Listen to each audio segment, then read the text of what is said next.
लाखों कोटि दरूद सलाम तदियो नबी सरदार दो आलम शफातर कंडारी नबी मक्की नबी मदानी नबी नादिर नबी बाशिर नबी मोहम्मद रसूलुल्लाह सल्लल्लाहु अलैहि वसल्लमेर प्रति बादाल हामदे व नात आजके आमादेर खुतबार आलोचनार विषयबस्तु हलो फरज सलातेर गुरुत्व एवं तात्पर्य एवं बिना कारणे ता अनादायकारीर शास्ति कि ए पर्यन्त अनेक विषय निये आलोचना हयेछे।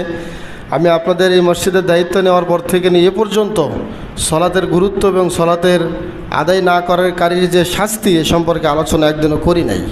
তো গত সপ্তাহে আমি নফল সলাতের গুরুত্ব নিয়ে আলোচনা করেছিলাম, আপনারা সকলেই জানেন।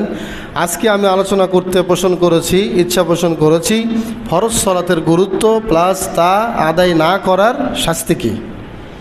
আল্লাহ রব্বুল আলামিন যদি আমাকে তৌফিক দেন তো আমা তৌফিক ইল্লা বিল্লাহ আলাইহি তাওয়াক্কালতু ওয়া ইলাইহি উনীব।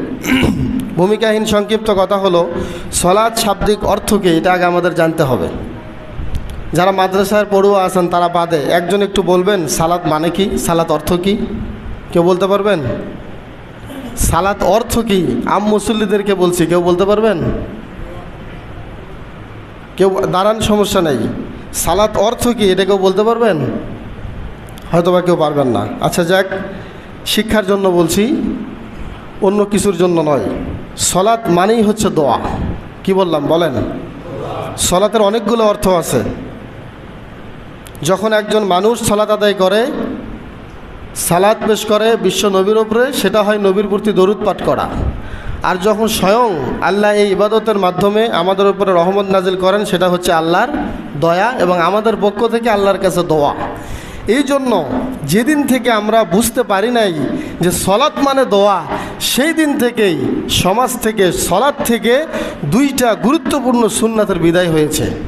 প্রথম সুন্নাত হলো আমি সলাতের মধ্যে কি বলতেছি এইটা আমার জানা নাই, আমি কিচ্ছু জানি না, বলতেছি সামি আল্লাহু লিমান হামিদা, অর্থ কি জানি না।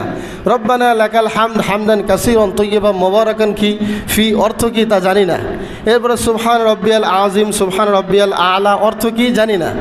যার কারণে আমরা বুঝি না যে সলাত মানেই যে দোয়া। কি বলেন, ঠিক কি না? এটি একটি কারণ। আরেকটি, এই সুন্নাতগুলো আমাদের থেকে বিদায় নিয়েছে। আরেকটি বিদায় নিয়েছে, সেটি হলো আমরা জানি না সলাত মানেই যে দোয়া। যার কারণে এক শ্রেণীর মুসলমানদের কাছে সলাত শেষ হলে সম্মিলিত দোয়া না করলে তাদের মনেই হয় না যে আমরা আল্লাহর কাছে দোয়া করতেছি। বলেন নাউজুবিল্লাহ। এই কারণ একটাই, তারা জানে না যে সলাত মানেই দোয়া। এই যে জানাজুল অর্থাৎ জানাজার সলাত আমরা বলি না, জানাজার সলাত, এই যে জানাজা এটাও একটা আরবি শব্দ। সলাত